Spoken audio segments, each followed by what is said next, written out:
매주 수요일 으라차차로 함께하는 시간입니다. 오늘은 특별한 인터뷰로 대체하겠습니다.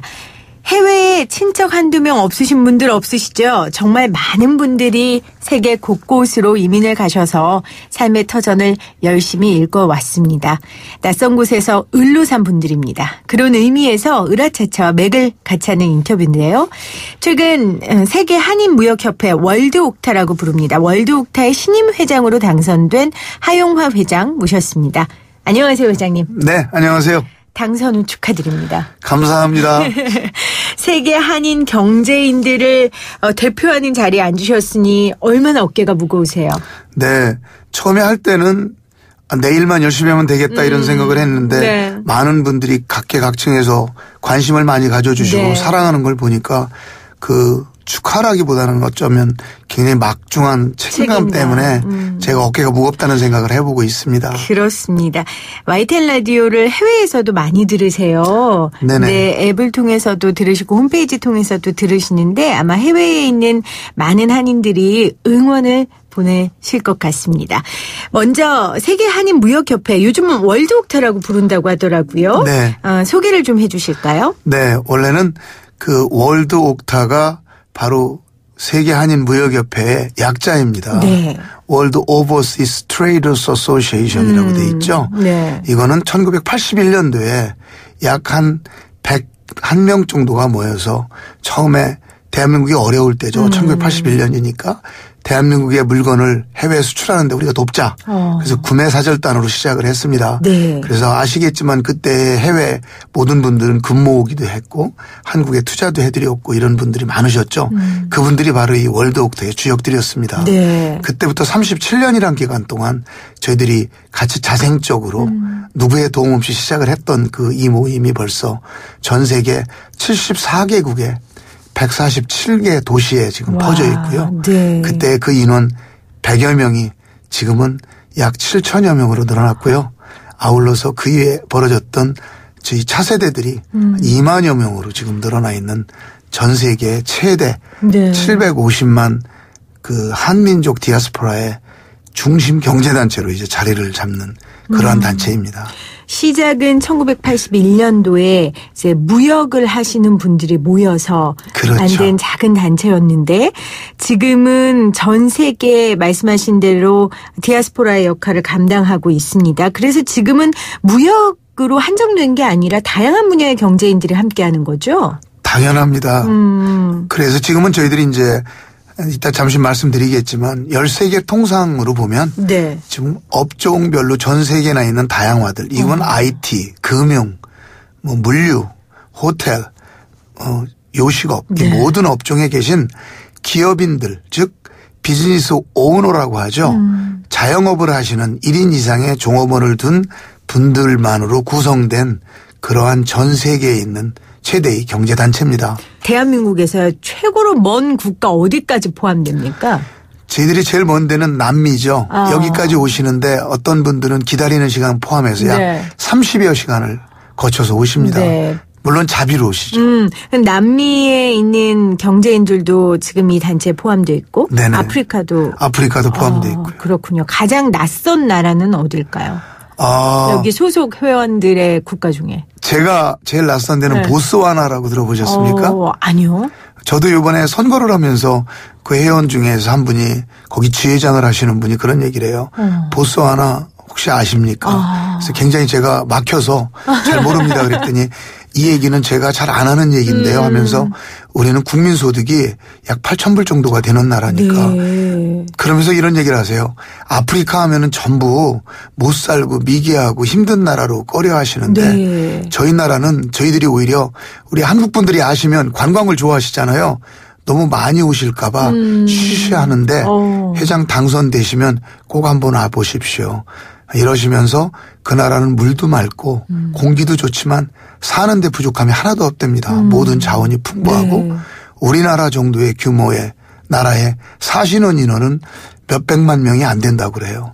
그러면서 너무 천국과 같은 생활을 한다는 얘기를 들을 때 우리가 정말 모르는 나라가 많다는 걸 알았습니다. 그렇네요. 그 곳곳으로 지금 한인 경제인들이 퍼져서 자신들의 일터를 성실하게 열심히 가꾸고 있습니다. 근데 이 많은 경제인들을 네트워크로 묶고 같이 협력하는 일이 관건일 것 같아요. 회장의 역할 중에 쉽지 않으실 것 같은데. 그렇죠. 쉽지 않습니다. 그래서 이게 그런데 참 감사한 것은 지금까지 37년간 저희들이 면면이 내려오는 이 우리 한민족이라는 거 하나 때문에 뭉친 거잖아요. 그런데 우리가 옥탑 바이러스라는 표현을 씁니다. 근데 정말 여기에 한번 걸리면은요. 네. 1년에 많게는 적게는 몇천 불부터 많게는 몇만 불을 쓰면서 1년에 봄, 가을은 무조건 오고요. 함께 모이는 거죠. 그러면서 또 특히 2년에 한 번씩은 회장 당선자의 나라에서 또 모이고 네. 이런데 1000여 명 이상이 옵니다. 그렇군요. 그러니까 이거는 놀라울 정도고 이 네트워크는 본부가 저희들이 이제 일산 킨텍스에 있습니다. 네. 여기서 전체를 하나로 묶는 일을 하고 정부에서도 이런 일을 알고 약간의 도움을 주시고 있고. 처음에 자생적으로 만들어졌지만 그렇죠. 그만큼 많은 한인 경제인들이 있고 또 제가 뒤에 말씀을 듣겠지만 국가 경제에 이바지하기 위해 이분들이 굉장히 고민을 많이 하고 노력을 하시더라고요. 아마 그런 진심이 정부에도 좀 통한 게 아닌가. 네, 맞습니다. 아직 초기 단계지만 많이 알려야 될 때라고 생각하고요. 저희들의 이 네트워크는 정말 설명하기 힘들 정도의 네. 엄청난 우리가 알지 못하는 민족이라는 이 뿌리 때문에 정체성 때문에 모이는 네. 것도 크게 한 가닥을 하고 지금은 이제 서로 비즈니스 협력도 많이 하고 있기 때문에 좀 더 확실한 비전 제시가 된다면 아주 엄청나게 조국의 자산이 될 거라고 생각합니다. 그렇죠. 그러니까 애국심 때문만 모일 수는 없고요. 그렇다면 연속성이 없으니까요. 그만큼 모이는 분들이 실질적으로 사업에 도움이 되고 인맥이 만들어지는 곳이라서 아마 조금 더 확장성이 있지 않을까 싶습니다. 회장님 이미 몇 세 되신 거예요, 그러면? 저는 이민 1세죠.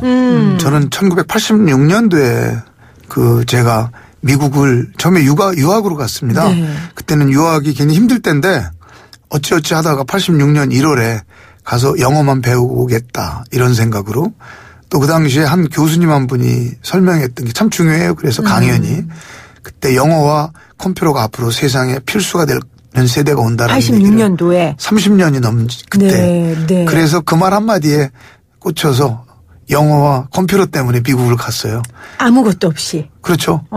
가셔서 어떤 일 하셨어요, 그러면? 처음에 저는 여기 갈 때 그때만 해도 김포공항에서 플랜카드를 들고 잘 갔다 와라 이럴 때잖아요. 어쩌면 평생 못 볼지도 모른다. 그래서 도착하면은 저를 분명 누군가가 그렇게 플랜카드 들고 나올 줄 알았거든요. 그런데 존 F 케네디 공항에 도착했는데 아는 사람 한 명 없고 저 혼자 짐 7개 보따리를 들고 네. 혼자만 떨어지는 신세가 저녁 7시였었어요. 1월 13일. 그래서 그 자리에서 하룻밤을 지내는 줄 알았는데 같이 비행기를 타신 유학생 하나가 유학생이냐고 하면서 자기 삼촌집에 가자고 그래서 처음에 여기 밴이라고 그러죠. 이 화물 트럭. 네. 이제 그걸 타고 그 집에서 첫날 가서 자면서 미국 네. 생활을 시작했습니다. 그리고 금융업에서 굉장히 활약을 하셨다고 들었어요. 그거는 처음에는 제가 그걸 하고 싶어 한 건 아니었어요. 네. 제 꿈은 사실 삼각무역 같은 걸 해보고 싶었어요. 그 당시에.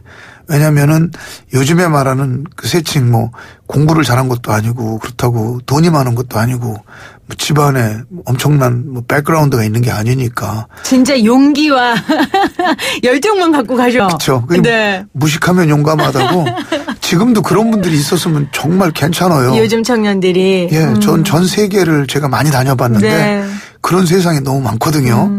한 10년만 참으면 돼요. 5년에서 10년. 견디면. 그걸 네. 못 견디시고 못 참으시면 쉽지 힘든데. 않죠. 네. 그래서요. 그래서 이제 처음에 가서 유학이라고 갔지만 졸업을 할 생각은 못 했죠. 그런데 환경이라는 게 만들어서 남들 1년 반에 졸업하는 대학원을 4년에 졸업을 했고 그리고 이제 다시 돌아올 때 그때는 호황으로 바뀌었어요. 네. 1988 올림픽이 끝나고 89년이니까 그래서 자리도 좋은 자리가 있었는데 그걸 뿌리칠 수밖에 없는 이유가 그때 이자율이 무지 높았거든요. 은행들이. 근데 집에 부채가 너무 많았어요. 네. 그래서 올 수가 없었어요. 제가 받는 월급으로는 해결이 안 될 것 같아서 남겠다. 그래서 미국에 남는데 뭐 아시겠지만 미국이라는 데에서는 그냥 취업을 해주질 않잖아요. 네. 특히 어떤 합법적인 신분이 아니니까. 그렇죠. 대부분은 어렵죠. 지금도 그래요. 대부분은 나는 취업이 안 되는 이유가 많잖아요. 나는 한국에서나 미국에서나 이래서 저래서 싫으니까 다 그랬어요. 근데 저는 그냥 할 수 없이 있어야만 됐기 때문에 한 원서를 여러 군데 냈는데 뭐 되는 데가 없죠. 영주권이 없고 미국에 살 수가 없으니까. 그래서 마지막에 제가 오퍼를 받은 데가 70군데 정도 이력서를 냈는데 와. 그때 낸 데 중에 1년 정도 있는 기간에 그 보험회사 생명보험회사의 이제 네. 영업사원으로 미국 보험사에서 오퍼를 받았어요. 그래서 그때 한 3년 반에서 4년을 그 대신 제가 실적이 안 좋으면 그렇죠. 회사에서 이제 레이오프 되면 나와야 되는 입장이니까 하늘이 노라울 정도로 하루에 15시간씩이라도 했죠. 그래서 구두가 뭐 다 해질 정도로 아이고. 걸어서 5개 보로를 다녔죠. 그래서 한인 동포들 때문에 이제 그 생활을 겪다 보니까 영주권도 받게 됐고 네. 또 미국이라는 데서 안착을 하게 됐고 그때 도와주셨던 그분이 바탕이 돼서 여기까지 온 게 아닌가 싶어요. 그러게요. 회장님의 인생 이야기를 짧게 들으면서도 느꼈지만 이 한인들의 힘은 부지런함 그리고 성실함 그리고 아까 말씀드린 한민족이라는 그 동포애가 아닐까 싶은데요. 이민 초기 지금 회장님 세대 이후의 세대들은 조금 행태가 좀 다를 것 같아요. 일하는 분야도 좀 다르고요. 그러니까 예전에는 뭐 야채 가게, 과일 가게, 세탁소 네. 그리고 이제 회장님 같은 경우에는 이제 금융업 하셨는데 요즘 사람들은 굉장히 다양할 것 같아요. 맞습니다. 요즘에는 청년 창업도 많이 있고요. 그 당시에는 아시겠지만 그렇게밖에 할 수가 없었어요. 그렇죠. 우리는 아까 처음에 소개하셨던 갑이 아니었다는 생각인데. 얼마나 힘드셨겠어요. 근데요. 지금 생각하니까 미국이든 한국이든 을만 있는 게 아니라 갑도 을이거든요. 세상이 돌고 돌아서 그리고 상대적이니까. 예, 상대적인 정치 경제 분야의 수장들이라고 해도 네. 문학이든 어디든 수장은 또 다시 회원들에게 을이 될 수밖에 없는 게 세상이니까 뭐 그렇지만은 않았어요. 그러나 다만 요즘에 미국의 추세만은 아닐 거예요. 미국은 원래 한국보다 잡의 그 종류가 제가 정확한 기억은 안 나지만 7배 이상의 분야들이 많다고 제가 들어요. 네. 그러니까 갈 분야도 많고 선택할 분야도 많은데 특히 요즘에 들어서는 이 분야들 중에서도 같은 분야라도 굉장히 세밀하게 세심하게 나누어지고 있죠. 네. 그래서 그리고 또 하이텍 쪽에도 많이 들어오고요. 특히 요즘에 하신 분들은 그 몸으로 때우는 이런 비즈니스 잘 안 하시잖아요. 그러나 어쩌면 그렇기 때문에 역발상이라고 그러죠. 그런 계통에 오히려 더 많은 기회가 있다고도 저는 봅니다. 네. 특히 이제 저같이 뭐 공부를 아주 잘하지 않으시는 못하시는 분 이 방송을 청취하시는 분들 중에도 희망을 주시는군요. 아니요 그분들은 네. 그런 게 좋아요. 그러니까 회장님 말씀이 이건 것 같아요. 이제 우리나라에서는 소위 명문대 뭐 4년제 이런 한계가 너무 많잖아요. 근데 그런 사람들은 그 한계에 너무 집착하거나 너무 절망하지 말고 눈을 들어서 해외를 보란 얘기죠. 그 해외를 제가 다니면서 느꼈던 것이요. 우리 한국 정도의 경제력을 가지고 사시는 나라는 전 세계 10개 나라가 채 안 돼요. 그러면은 그 나라만을 꼭 가신다고 한다면 힘도 힘들 뿐더러 가셔도 그렇다고 우리가 그 나라에 가서 그 정도 경쟁력이 떨어지잖아요. 때문에 네. 그 많은 나라 중에 좀 부족한 나라를 가시면 분명히 우위를 점하면서 잡을 찾을 수가 있거든요. 네. 좀 그렇게 먼저 말씀을 드리고 싶어요. 그래서 회장님께서 이 대한민국의 실업률 청년 실업자들을 위해서 좀 애쓰고 계신다고 프로그램을 좀 개발하실 거라고 들었어요. 어떤 게 있을까요? 네, 이번에 제가 선거하면서도 그런 약속을 했고 이거는 정부에서도 많은 관심을 갖고 있고 그럼요. 사실적으로 각 대학에 계신 학생들도 많은 그런 생각을 해요. 네. 얼마 전에도 유엔에 왔던 그 모국 그 대학 대표단들이 얘기한 것도 제일 먼저 청년 실업을 얘기하고 취업을 얘기했거든요. 네. 근데 거기에 대해서 제가 생각한 거는 300 기도원 용사와 같은 청년 취업을 제가 한번 해보겠다. 해외 네. 취업. 네. 그리고 그게 기본이 돼서 3,000명, 3만 명이 나가는 그런 취업을 하겠다는 말씀을 드렸었는데 아이디어가 있느냐. 저는 한 15년 전부터도 한국에 있는 학생들 취업을 저도 필요하기 때문에 많이 이제 그 취업을 시켜본 경험이 있습니다. 네. 근데 이제 그런 걸 하면서 전국에 있는 전 세계에 있는 우리 한인 그 회원사들을 만나보니까 이런 거예요. 회원사하고 학생들하고의 미스매치가 많다는 거죠. 첫째는. 서로가 서로를 잘 모르니까. 그리고 해외 취업에 두 번째로는 그 정부에서도 각 나라에 제가 볼 때 일본의 취업에 필요한 것은 나라별 외국인 고용법이라는 게 있잖아요. 네. 그걸 먼저 알으셔야 될 것 같아요. 그렇죠. 기본이죠. 기본이죠. 그래서 그게 제가 되자마자 지금 전 지시를 했어요. 우리 사무국에서는 그 지금 취합을 하고 있는데 대사관을 통하든 각 나라에 있는 우리 지회를 통하든 과연 언제 뽑을 수가 있고 어떻게 뽑을 수가 있는지를 해서 취업에 대한 기본부터 가지고 시작을 해야 된다라는 거고요. 인턴 다음에 취업이 가능한 건지도 알아볼 수 있고 그걸 첫째 한 뒤에 정부에서 예산도 굉장히 많은 것 같아서 그걸 저희들도 이번에 받은 예산이 있더라고요. 그거 하고 그다음에 각 학교에도 취업 보도국에 있는 인재들, 구인자들과 또 구직자들 이거를 우리가 라인업을 시켜서 서로를 매치하는 프로그램을 지금 만들고 있어요. 그래서 그런데 저희들이 대개 보니까 이런 게 있더라고요. 예를 하나를 들어보면은 영국 같은 데에서는 YMS 비자라는 게 있어요. 네. 그건 뭐냐면은 청년이 이제 해외에 가서 경험하는 그런 익스체인지 비자인데 이 영국 같은 데 1000개가 있다고 그럽니다. 그런데 1000명이 나갈 수가 있는 거죠. 네. 그런데 그 두 가지죠. 1000명이 나가서 놀다 올 수도 있고요. 경험만 하고 올 수가 있고요. 취업이 될 수가 있습니다. 그런데 영국에서 정말 있는 저희 회원들은 이런 얘기를 해요. 회장님, 우리는 정말 사람이 필요합니다. 요새 한국인의 열기, 이 K-무브 이런 것 때문에 많은 분들이 한인을 찾고 있고 호텔, 요식업 이런 자리에서부터 시작해서 각자 무역, 물류 뭐 다 있습니다. 네. 그런데 거기에 막상 사람을 뽑으면 오버퀄리파이가 되고요. 즉 너무 고학력 아니면 굉장히 좋은 자리를 원하시는 분이 많고 어떤 분은 전공이 안 맞아서 안 된다는 그러니까 거죠. 딱 맞는 사람 찾기가 힘든 거죠. 그래서 저희들 같은 단체에서 만약 그렇죠. 그런 사람들을 정확하게 그 구인자들의 리스트를 보고 그런 분을 각 지방대학도 좋아요. 지방에는 어떤 땐 안타까워요. 맞아요. 그런 학생들은 어떤 자리도 좋다고 하고 해외 다 좋다. 이런 분들과의 라인업만 될 수 있다면 그 추첨을 하지 않고 안타깝지만 서로 매칭을 시켜줘서 해외에 나갈 수 있으면 취업으로까지 보장이 된다는 거죠. 네. 그런가 하면 호주도 마찬가지예요. 호주 달러 19달러가 기본급을 줘야 된답니다.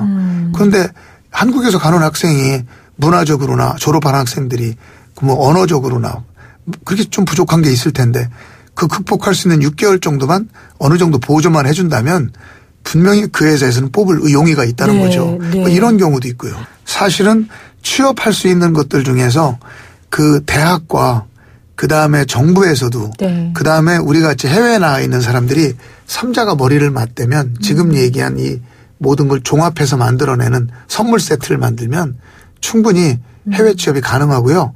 또 후진국에도 이것도 한 가지 제가 한번 말씀을 드리고 싶어요. 학생들을 제가 만나보면은 네. 아까 처음에 질문하셨던 것처럼 노동을 하라는 건 아니지만 열악한 환경을 정말 견디지를 못하시는 것 같아요. 예를 들면 이런 거죠. A라는 어떤 회사에 취업을 해외에 갔더니 거기 갔더니 카피 신부름만 시키고 바퀴벌레가 나오더라. 그럴 수가 있거든요. 아시지만 미국 뉴욕의 어떤 데는 프라자 호텔에서도 바퀴벌레가 나오는 데인데요. 근데 그런 게 이제 한번 인터넷에 올라오면 모든 사람의 선입관 속에 거기는 안 간다가 되잖아요. 네. 그럼 그 나라나 그 지역이나 그 회사는 못 가게 되는 거죠. 즉 가야 될 사람도 기회를 놓치게 되는 거죠. 이런 거에 너무 휩쓸리지 않아야 된다는 겁니다.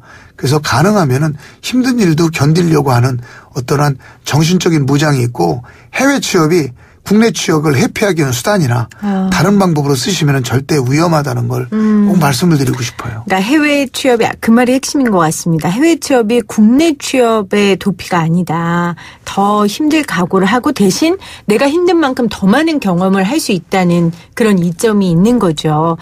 월드 옥타 이제 한 걸음 더 도약하기 위해서 우리 신임 하용화 회장이 많은 청사진을 그리고 계신데요. 그중에 하나가 이 북한 시장 진출입니다.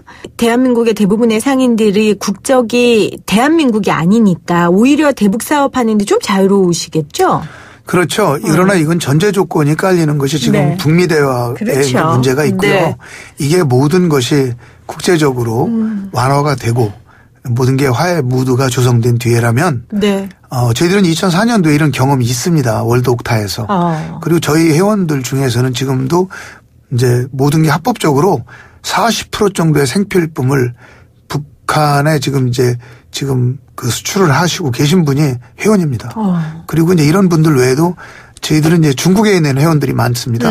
거기는 지금도 이제 그쪽 그 국경 근처에서는 무역이 좀 있을 수가 있고요. 네. 이런 분들이 앞장설 수가 있죠. 또 하나는 중국 개방에도 제일 먼저 기여를 했던 분이 화교인 것처럼 우리가 만약 북쪽이 개방이 되면 제일 먼저 저희들이 앞장서서 디딤돌이 될 수 있다고 저는 생각합니다. 정말 그런 날이 좀 빨리 현실적인 여건이 뒷받침됐으면 좋겠습니다. 오늘 회장님 오셨으니까 이 질문을 좀 드리고 싶어요. 사실 대한민국의 무역 현실이 지금 쉽지가 않습니다. 대외적으로는 이제 미중 무역 갈등이 굉장히 큰 위협이 된다고 하고요. 조언을 좀 해 주신다면 어떤 조언을 해 주실 수 있으시겠어요? 글쎄요. 저는 경제학 박사도 아니고 이제 경영학 박사도 아니지만. 그래도 실무에서 애쓰셨으니까요. 바로 그거죠. 실무에서의 경험과 그럼요. 저희 회원사들이 많기 때문에 6천여 그 비즈니스 오너 전 세계 147개 도시에서 오신 분들의 이야기는 그렇습니다. 한류 열풍이 참 잘 불고 있어요. 그렇기 때문에 이거를 이용한다면은 우리 인구가 2억, 3억 되고 뭐 전 세계 인구를 상대로 이거를 잘 뻗쳐나갈 수 있을 때 저희들과 같은 이건 비록 작은 규모의 비즈니스를 하시는 분들이지만 노하우도 갖고 있고 현지에서 크게는 국왕과도 관계를 맺고 있는 나라도 있고요. 네. 이러한 그 나라에서 잘 자생하고 있는 37년의 역사를 가진 저희들과의 상담이나 이런 걸 통해서 좀 더 효율적인 방법을 찾는다면 우리가 빠져나갈 수 있는 다른 통로가 될 거라고 생각을 합니다. 그래서 크게 한꺼번에 하는 것보다도 중요하지만 작은 게 많습니다. 예를 들면 저희들이 이번 며칠 전이죠. 10월 말에 재선거할 때 창원에서 저희들이 이제 협회 경제인 대회를 네. 했지 않습니까? 20차죠. 그때 저희들이 수출 상담회를 했어요. 상담회가 한 2억 불 정도가 됐고 비록 그 완전 계약 성사가 6,200만 불 정도가 됐거든요. 그런데 6,200만 불 하면 어떤 분들은 그래요. 야, 그 정도 금액은 뭐 몇 개 하면 돼 이렇게 하시지만 그게 중요한 게 아니라 거기에는 아직 대한민국에 있는 중소기업 중에 한 번도 수출이라는 걸 몰랐던 기업들이 대부분이라는 거죠. 네. 그런 기업들한테서 6천만 불이 넘는 금액이 수출 계약이 됐다라는 것은 상당한 의의가 있고 그런 식으로 한 걸음부터 스텝 바이 스텝 하면은 분명 전 세계로 우리 물건을 팔고 어려울 때 하나의 통로로서 이런 일을 해결해 나가는데 좋은 해결책이 되지 않을까 네. 이렇게 생각됩니다. 낙담만 했는데 이렇게 현장에 오랜 시간 계신 분이 낙담하지 말고 틈새 시장도 노리고 작은 규모의 무역업을 좀 해봐라. 비전이 있다라고 해주시니까 제가 좀 힘이 나는 것 같습니다. 오늘 이 인터뷰 들으면서 집에 있는 청년 실업 자녀들이나 아니면 지금 답답한 경제 현실 속에서 어떻게 해야 될지 모르는 사업 창업자들이 좀 많은 인사이트를 얻으셨을 것 같아요. 함께해 주셔서 감사하고요. 월드 옥타 우리 회장님을 기점으로 해서 더욱더 발전되는 그런 단체가 되기를 바라봅니다. 오늘 함께해 주셔서 고맙습니다. 네, 감사합니다.